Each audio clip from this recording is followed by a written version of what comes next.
Hi hello friends, welcome to my channel. ఈరోజు video చాలా ఈజీగా టేస్టీగా చేసుకునే హెల్తీ గోధుమ పిండి బజ్జీలండి.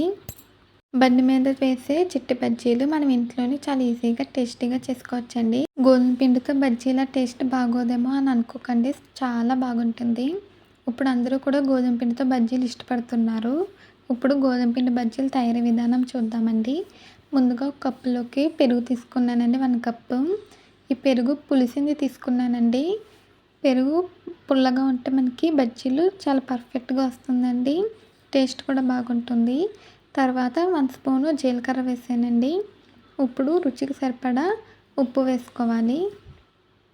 వేసి తర్వాత చిటికెడు వంట సోడా వేసుకోవాలండి. చిటికెడు అంత వేసుకుంటే సరిపోతుంది. వేసుకుని ఒకసారి బాగా కలుపుకోవాలండి. మనకి పెరుగు పులిస్తే టేస్ట్ బాగుంటుంది, పులిసిందే తీసుకోండి. పెరుగు సాఫ్ట్గా అయ్యేలా కలుపుకోవాలి. సేమ్ బండి మీద బజ్జీ ఎలా ఉంటుందో అదే టేస్ట్తో ఇంట్లో మన గోధుమ పిండితో ట్రై చేయండి, చాలా బాగుంటుంది. ఇప్పుడు ఇందులోకి 1 కప్పు వాటర్ వేసానండి. పెరుగు వాటర్ సమానంగా తీసుకోవాలి. మజ్జిగలా చేసుకుంటే అందులో పిండి కలుపుకుంటే బాగుంటుందండి. చూడండి ఫ్రెండ్స్, పైన నురగలా వచ్చింది కదా, అప్పటి వరకు కలుపుకోవాలి. తర్వాత ఇందులోకి 2 కప్పుల గోధుమ పిండి వేసానండి. గోధుమ పిండి వేసాక 2 స్పూన్స్ బియ్యం పిండి వేసాను.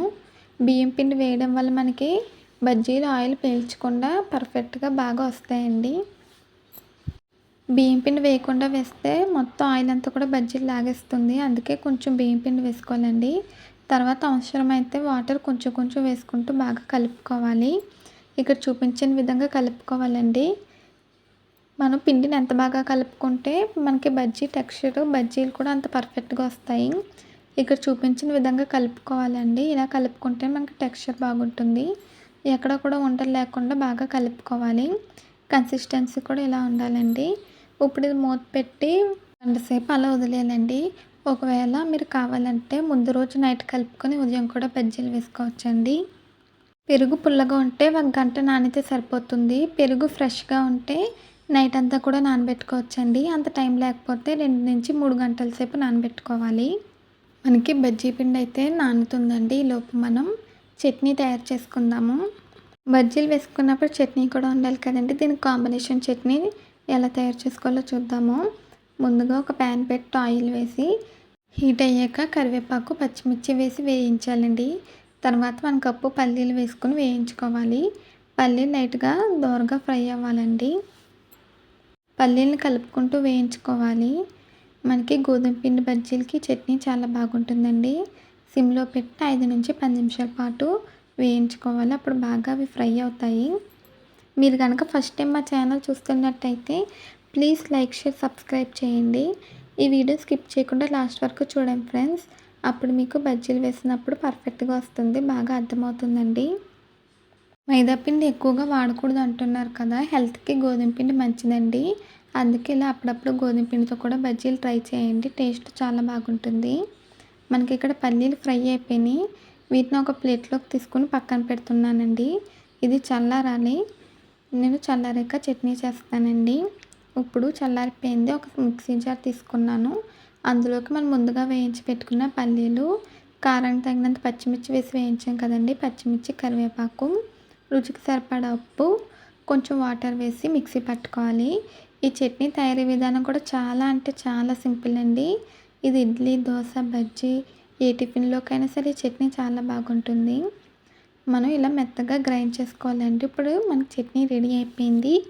దీన్ని ఒక బౌల్లోకి తీసుకున్నాను. మీరు మీ కన్సిస్టెన్సీకి తగ్గట్టుగా వాటర్ వేసి కలుపుకోవాలండి. నేను కొంచెం వాటర్ వేసి కలిపాను. ఈ కన్సిస్టెన్సీలో ఉంటే బాగుంటుందండి. ఇప్పుడు మళ్ళీ అదే ప్యాన్లో కొంచెం ఆయిల్ వేసి ఆవాలు, కరివేపాకు వేసి వేయించుకోవాలండి. చట్నీకి పోపు పెట్టుకోవాలి. చట్నీకి పోపు పెడితేనే టేస్ట్ బాగుంటుందండి, అలా ప్లెయిన్ చట్నీ అంతగా బాగోదు. చట్నీకి పోపు పెట్టేసానండి, అది చట్నీలో వేసి ఒకసారి కలుపుకోవాలి. అంతేనండి, మనకి ఈజీగా చట్నీ అయితే రెడీ అయిపోయింది. ఈ పల్లీ చట్నీ మనకి ఏ టిఫిన్లోకైనా సరే చాలా బాగుంటుందండి. మనకైతే ఇప్పుడు చట్నీ రెడీ అయిపోయింది. బజ్జీలు వేసుకుందామండి. నేను ఇప్పుడు మూత తీస్తున్నాను. చూడండి ఫ్రెండ్స్, నేనైతే 2 నుంచి 3 గంటల సేపు నానబెట్టానండి.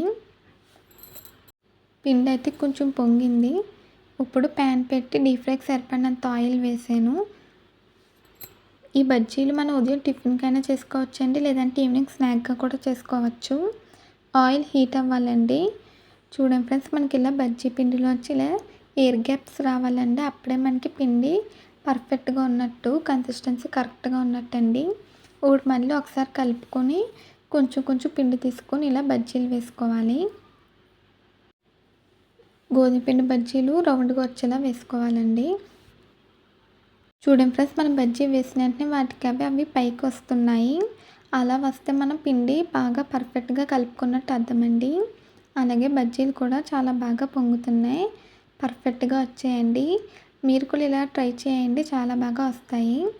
మనకి ఇక్కడ ప్యానానికి సరిపడినంత బజ్జీలు అయితే వేసుకొని కలుపుకుంటూ వేయించుకోవాలండి. మనకి ఇక్కడ కొన్ని కలర్ వచ్చేస్తున్నాయి కదా, ఇలా కలుపుకుంటూ వేయించుకోవాలి. వీటిని మీడియం ఫ్లేమ్లో పెట్టి ఫ్రై చేసుకోవాలండి. హై ఫ్లేమ్లో పెడితే లోపల వరకు సరిగ్గా ఉడకదు. అదే లో ఫ్లేమ్లో పెడితే ఆయిల్ మొత్తం కూడా పీల్చేసుకుంటుందండి. మీడియం ఫ్లేమ్లో పెట్టుకుంటూ, లేదంటే అవసరమైతే ఫ్లేమ్ని అడ్జస్ట్ చేసుకుంటూ ఇలా అన్ని సైడ్స్కి తిప్పుకుంటూ గోల్డెన్ బ్రౌన్ కలర్ వచ్చేంత వరకు వేయించుకోవాలండి. చూడండి ఫ్రెండ్స్, మనకైతే మంచి కలర్ వచ్చాయి కదా. ఇప్పుడు వీటిని టిష్యూ ప్లేట్లోకి తీసుకుంటున్నాను. బజ్జీలు మన ఇష్టమండి, ఏ సైజులో అయినా కూడా చేసుకోవచ్చు. కానీ పిల్లలకి ఇలా చిట్టి బజ్జీలు చేస్తే ఇష్టంగా తింటారు. అందుకే నేను చిన్న సైజులో చేసానండి. ఇప్పుడు రెండో వాయి వేస్తున్నాను. మళ్ళీ అదే ఆయిల్లో కొంచెం కొంచెం పిండి తీసుకుంటూ ఇలా బజ్జీల్లా వేసుకోవాలండి. చూడండి, మనకు చాలా పర్ఫెక్ట్గా వచ్చాయి. ఇలా బజ్జీలు వేసుకొని అన్ని సైడ్స్కి తిప్పుకుంటూ ఫ్రై చేసుకోవాలి. ఇలాగే మనం అన్ని బజ్జీలు కూడా వేసుకొని వేయించుకోవాలండి. మనకి ఇక్కడ బుడగలు బబుల్స్ వస్తున్నాయి కదా, ఇవన్నీ కూడా తగ్గిపోయేంత వరకు వేయించుకోవాలి. అప్పుడైతే మనకి లోపల వరకు బాగా కుక్ అయినట్టు, ఫ్రై అయినట్టు కూడా అండి. ఈ బజ్జీల టేస్ట్ చాలా బాగుంటుంది. ఇలా గోధుమ పిండితో ఒకసారి బజ్జీలు చేసి చూడండి, మళ్ళీ మళ్ళీ ఇదే చేసుకొని తింటారు, అంత బాగుంటుంది. మనకి గోధుమ పిండి బజ్జీలు ఫ్రై అయిపోయినాయండి. వీటిని కూడా టిష్యూ ప్లేట్లోకి తీసుకుంటున్నాను. ఇలాగే మనం అన్ని బజ్జీలు కూడా వేయించుకోవాలి. నేనైతే మా ఇంట్లో ఎక్కువగా ఇష్టంగా తింటారని కొంచెం క్వాంటిటీ ఎక్కువ చేసానండి. మూడో వాయి కూడా వేసి ఫ్రై అయిపోయాక చూపిస్తాను.